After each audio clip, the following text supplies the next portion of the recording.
Pria ini bernama Eddie Gerald. Ia adalah seorang pengangguran yang sesekali jadi tukang parkir. Eddie ini kecanduan banget sama judi dan gak pernah bisa lepas.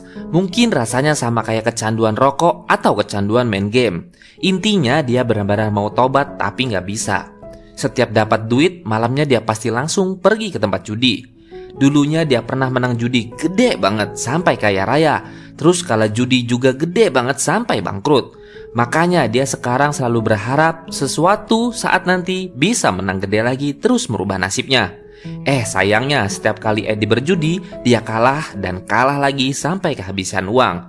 Hari demi hari Eddie jalani dengan penuh kesuraman. Kerja nggak punya, uang pas-pasan, judi kalah mulu. Bahkan buat makan aja Eddie harus ngutang di minimarket dekat rumahnya. Hari itu waktu baru sampai di rumah, teman lamanya bernama Michael ternyata sudah ada di dalam menunggunya pulang. Melihat Michael, Eddie pun sangat kaget sambil bilang, copot. Michael datang ke sana untuk menitipkan sebuah tas karena sebentar lagi dia akan dipenjara selama 6-9 bulan ke depan. Dia lalu menawarkan uang sebesar $10.000 jika Eddie bisa menjaga tas tersebut dengan baik selama Michael di penjara. Dia juga berpesan agar jangan pernah sekalipun berniat membuka tas ini. Pokoknya niat aja nggak boleh, apalagi sampai ngebuka isi tasnya. Jadi intinya Eddie cuma perlu ngejaga tas Michael 6-9 bulan ke depan. Jangan diapa-apain tuh tas. Nah, kalau Michael keluar dari penjara, nanti Eddie akan dikasih uang sebesar $10.000 atau 140 juta rupiah. Mendengar tawaran menggiurkan itu, dengan senang hati ia pun setuju. Esok hari Eddie diundang ke rumah kakaknya yang bernama Ron. Di sana Eddie bercerita kalau sekarang dia lagi jalanin bisnis penitipan barang dengan keuntungan sebesar $10.000. Pendengar bisnis Eddie, Ron pun dan istrinya malah meremehkan bisnis Eddie. Bukannya mau sombong sebagai kakak, Ron cuma khawatir dengan masa depan Eddie. Ia menganggap bisnis gak jelas serta gak menjanjikan. Ron kemudian menawarkan Eddie pekerjaan di dalam perusahaannya, tapi langsung ditolak. Eddie lebih suka melakukan pekerjaan yang ia inginkan daripada jadi karyawan seperti kebanyakan orang. Ia yakin bisa sukses dengan caranya sendiri. Malam hari pas baru sampai di rumah, gara-gara lagi mabuk, kayak dimulai penasaran apa sebenarnya isi tas Michael. Namun ia teringat perjanjian kalau dia nggak boleh membukanya apapun yang terjadi. Daripada di rumah terus-terusan kepikiran sama tas itu, Eddie memutuskan pergi ke bar untuk mengalihkan rasa penasarannya. Ketika lagi nongkrong sama teman-temannya, di bar rasa penasaran Eddie masih juga belum hilang. Dia masih terus aja kepikiran sama isi tas di rumah. Hingga akhirnya rasa penasaran Eddie udah nggak tertahankan lagi.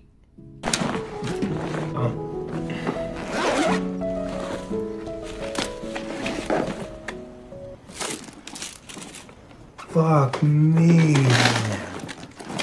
Oh no. Oh no. Fuck me. Esoknya Eddie menemui teman dekat yang juga adalah seorang psikolog bernama Jin. Eddie di situ nyeritain semuanya sama si Jin sekaligus mau konsultasi juga. Eddie nanya gimana kalau dia ngambil duit dari tas itu sebesar $500 atau 7 juta rupiah buat main judi. Seandainya menang, duitnya jadi bisa balik 2 kali lipat. Yang $500 dibalikin ke tas, terus duit sisanya bisa diputerin buat main judi lagi. Mendengar ide brilian itu, Jin langsung setuju. Ya enggak dong. Mendengar ide gila itu, Jin langsung melarangnya. Sebagai sahabat yang baik dan bijak, Jin berusaha sekuat tenaga menasehati Eddie. You're not gonna win money. You lose, do fucking nothing. I accept it, so you don't feel guilty about it. No, I'm not responsible because you haven't been in a meeting in 6 months. And we were told from the day I've met you. And there's a system in place, and that program's supposed to work particularly what you got from the program. You got the program, but that's what I just said. Cut of you. It's cut. It's a 6 ounce away money, no risk at the end. 90% of what you said since we sat down is to leave the bag in the closet. Setelah debat panjang, akhirnya Eddie memilih untuk menuruti semua saran dari sang sahabat agar tak menggunakan uang dari tas itu. Tapi bohong.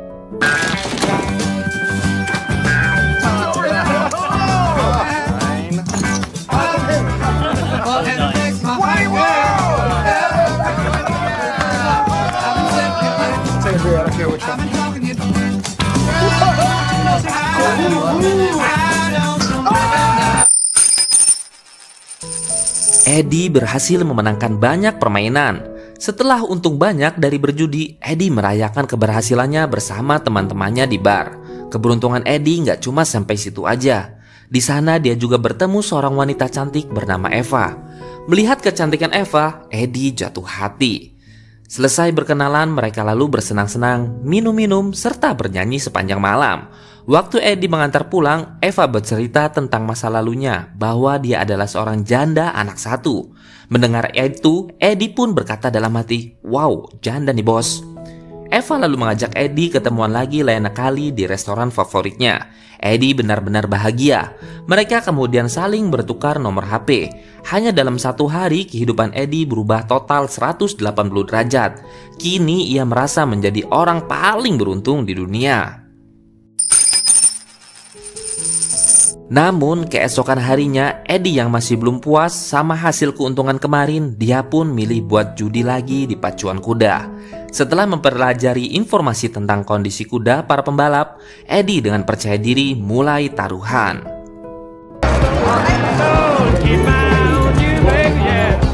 Come on!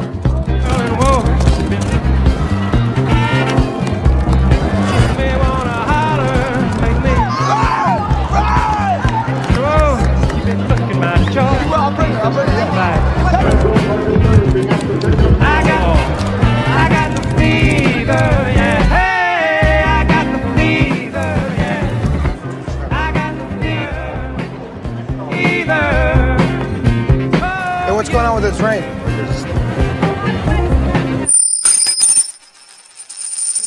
Eddie kalah habis-habisan. Bukannya berhenti karena duitnya udah habis, Eddie justru malah nekat ngambil duit lagi dari dalam tas untuk bermain judi di bar tempat dia biasa bermain judi. 4, 1, 2, and 3 for you. 1, 2, and 3 for you, sir. Yeah, give me 2. 50 on top, guys. Call it. Nothing. So we got the pair of 9s. We call. Flip them, man. Flip them. Pot is What if I correct. just not call? How many Give me cards? one. Kings and 3s. 2. Oh, you're okay. Just put it back. You want on chips? Yeah. You, sir. Sure. Well, it's the job. Pair of bullets. 500. You all right? Fucking great, man. 3 golden 2. 1. Top of that. 400 plus I've never seen nothing like it in my life. And we got a raise. He's got a full boat over there, guy. My friend, this is all you. 1,500 is the call. Eddie kalah lagi, dan lagi. Ia rugi sangat besar. Di tengah frustasinya, Eddie tiba-tiba teringat janjinya ketemuan sama Eva. Ia pun bergegas ke sana tanpa sempat tidur. Selesai sarapan bareng, ngobrol, dan nganter Eva kerja, Eddie kemudian pergi menemui Jin untuk menceritakan masalah kerugiannya. Mendengar cerita tersebut, bukannya bantu nenangin, Jin malah ketawa ngakak. Jin gak nyangka kalau ini semua beneran kejadian. Baru aja kemarin Jin ngelarang Eddie pakai duit dari tas, sekarang Eddie malah bangkrut habis-habisan. Dengan perasaan penuh penyesalan, Eddie memohon Jin membantunya menyelesaikan masalah ini. Abis puas ngetawain tuh bocah, Jin lalu berkata akan membantunya, asalkan Eddie berubah dan tak akan berjudi lagi. Sebagai sahabat sekaligus psikolog, Jin pun membimbing Eddie untuk dapat bekerja dan membuka lembaran kehidupan baru agar jadi pria lebih baik. Dan agar juga dia bisa mengembalikan uang dari tas yang telah ia gunakan sebelum Michael keluar dari penjara. Beberapa waktu kemudian, Eddie datang menemui Ron di kantornya. Eddie cerita pada sang kakak bahwa saat ini dia sedang butuh sekali pekerjaan demi mengembalikan uang sebanyak $21.000 atau 294 juta milik temannya yang telah ia hilangkan. Mendengar itu, Ron kaget, namun dia juga senang. Ron seperti nggak percaya adiknya sekarang mulai mau bekerja normal. Dari dulu, sang kakak khawatir dengan masa depan Eddie dan berkali-kali menawarkan pekerjaan tapi selalu ditolak. Baru kali ini ia terharu melihat adiknya berubah. Ron lalu membuat kesepakatan, bila Eddie berhasil membuktikan dia bisa bekerja sungguh-sungguh selama 6 bulan ke depan, maka Ron akan memberinya pinjaman uang $21.000 sebagai bantuan dari kakak demi membayar hutang adiknya. Betapa lega hati Eddie. Niat baiknya merubah hidup baru ternyata diberi kemudahan. Esok hari, untuk pertama kali dalam sejarah hidupnya, Eddie pun mulai bekerja.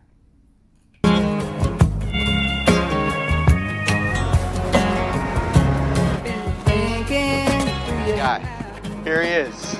Get over here. Get over here. My brother. Hey, Freddie. I'm just gonna take this phone with that job. Editors, and you're gonna write that back for you. Cause I ain't got me nobody to turn on to. But it's one time. Yeah, you. I'm right. Sorry. This looks good on you. Oh, sweat. He doesn't know how to rake. He doesn't know how to do it. All right, give me a call. Hari demi hari Eddie menjalankan pekerjaannya sebaik mungkin. Hubungan Eddie dan Eva juga berjalan lebih lancar. Bahkan dibanding dulu yang selalu bolos kelas, kini Eddie jadi rajin mengikuti program kelas bimbingan psikologis dari Jin. Sekarang dia menikmati hidup barunya. Dari uang hasil kerja, Eddie sedikit demi sedikit menyicil hutangnya ke dalam tas. Ia juga tak lupa membayar hutang-hutangnya pada pemilik minimarket. Malamnya Eddie mengajak Eva kencan. Di sana Eddie jujur menceritakan semua masa lalunya sebagai seorang penjudi serta bagaimana perjalanan dia berubah. Mereka kemudian menghabiskan waktu dengan menikmati malam berdua. Keesokan harinya setelah bermain bowling bersama sang kakak, Ron mengatakan kalau dia bangga sekali dengan perubahan adiknya. Kinerja Eddie sangat baik, datang tepat waktu dan kemudian gak pernah kembali lagi ke lingkaran setan perjudian seperti dulu lagi. Penasaran siapa wanita yang telah membuat adiknya berubah? Dia lalu meminta Eddie untuk memperkenalkan Eva padanya. Beberapa hari kemudian Eva datang bersama ke rumah Ron. Di sana mereka saling mengenal lebih dekat satu sama lain. Waktu mau pulang, Eva ngomong kalau di rumahnya sekarang lagi sepi karena ibu sama anaknya lagi keluar. Mendengar itu, jiwa kejantanan Eddie pun tertantang dan segera tancap gas. Setelah sampai di rumah, mereka berdua langsung. Paginya saat baru bangun tidur, Eddie kaget tiba-tiba Michael menelpon. Di telepon Michael mengatakan kalau dia dapat remisi akibat berkelakuan baik selama di penjara. Yang harusnya Michael keluar masih beberapa bulan lagi, dia jadi udah bisa bebas dari penjara minggu depan. Dan hari Senin Michael akan menemui Eddie untuk mengambil tasnya. Paniklah, masa enggak? Eddie benar-benar bingung gimana cara ngembaliin uang $20.000 dari tas Michael cuma dalam waktu seminggu. Dengan panik, dia bergegas menemui Ron di kantornya. Sambil gemetaran, Eddie memohon bantuan sang kakak untuk meminjamkan uang $20.000 lebih awal akibat situasi mendesak. Namun karena nggak sesuai perjanjian awal, Ron pun menolak sampai mereka berdua berantem. Eddie marah kenapa Ron begitu pelit. Padahal adik kandungnya sendiri lagi butuh banget bantuan. Dengan kecewa, Eddie pun pergi dari sana. Di bar, Eddie meminta solusi kepada teman-temannya. Bukannya ngasih solusi, mereka justru malah ngasih saran aneh-aneh. Kayak nyuruh buat bikin surat kematian palsu, sampai nyaranin jualan narkoba biar untung gede. Eddie di situ kesal, padahal waktu dia lagi menang judi banyak, Eddie selalu mentraktir mereka semua buat senang-senang bareng. Tapi giliran Eddie sedang susah, mereka gak ada satupun yang mau membantunya. Eddie frustasi parah. Dia lalu pergi, marah-marah datang ke rumah Jin tengah malam. Eddie mengatakan bahwa dia kecewa, sudah berusaha berubah, serta melakukan semua ucapan Jin, namun kenapa Tuhan seperti tidak mau menolongnya. Melihat kondisi sahabat yang sedang terpuruk, Jin kemudian memberikan satu solusi terakhir. Solusi ini bisa dibilang cukup gila. Jika berhasil, Eddie bisa mendapat uang banyak untuk membayar hutangnya, dan bila gagal, Eddie harus pergi kabur sejauh-jauhnya menghilang keluar kota. Solusi itu adalah Jin menyarankan Eddie menggunakan semua sisa uang dari dalam tas Michael untuk berjudi lagi. Berjudi untuk terakhir kalinya. Ia lalu memberitahu kasino tempat orang kaya biasanya berjudi. Pagi hari di kafe ketika sarapan bareng Eva, pikiran Eddie ngeblank. Eva yang gak tahu Eddie ada masalah, dengan bahagia dia mengatakan kalau ibunya ingin mengundang Eddie datang makan malam bersama di rumah. Gara-gara pikiran Eddie ngeblank, dia cuma iya-iyain doang nih guys, sambil berjanji datang tepat waktu. Sore hari, Eddie meminta salah satu temannya menemani pergi ke alamat tempat perjudian yang Jin kasih tahu.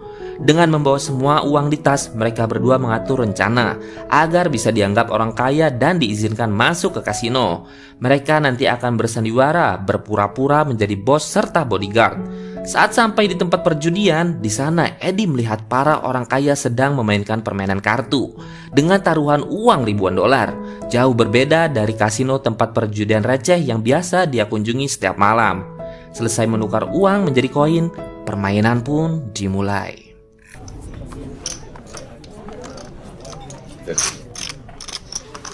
What's up? It's cheaper to fold. Yeah. No, it's Where is it? that is not Did you have a king? No. We did have a 4. No, that didn't do anything. No. Kazik. Thank you, sir. Let's make it a straddle. Alright, we got a pot. I can buy behind, right? Got 10. I'll go 4,000. Pretty good card from you. Is there logic to your betting? 10,000. I mean, give me a fucks. You just push. I'm gonna go out. See him. See lock. Eddie kalah telak. Sekarang pikirannya tambah kacau. Sebentar lagi dia harus kabur sejauh mungkin meninggalkan kota ini. Di tengah keputusasaan, mendadak Eva menelpon. Di telepon tersebut anak Eva mengingatkan Eddie agar jangan telat datang makan malam bersamanya nanti. Mendengar perkataan tuh bocah, seketika semangat Eddie muncul kembali. Kini sudah tak ada jalan mundur lagi. Waktu tak bisa diulang dan menyesal pun tak ada gunanya. Eddie memilih nekat mengeluarkan seluruh uang yang tersisa di dalam tas untuk bermain lagi. Alright, gentlemen.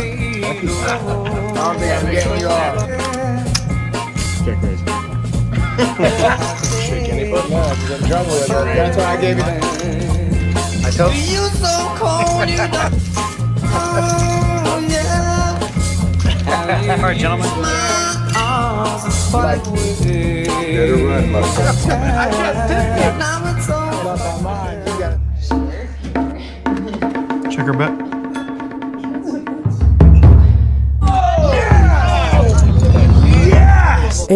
Eddie akhirnya berhasil memenangkan permainan dengan jumlah sangat besar. Dalam sekejap Eddie bisa membalikkan keadaan. Kini dia punya uang berlimpah untuk membayar hutangnya. Namun judi tetaplah lingkaran setan, bahwa keberuntungan sedang berpihak kepadanya. Walaupun udah berkali-kali disuruh berhenti sama temannya, Eddie tetap penasaran apakah dia masih bisa menang lagi. Kalau menang lagi, maka Eddie nggak cuma sekedar bisa membayar hutangnya di tas, tapi juga bakal dapat sisa uang yang lebih banyak. Namun saking senangnya, jantung Eddie berdebar sangat cepat. Nafasnya sesak, ternyata dia terkena serangan jantung.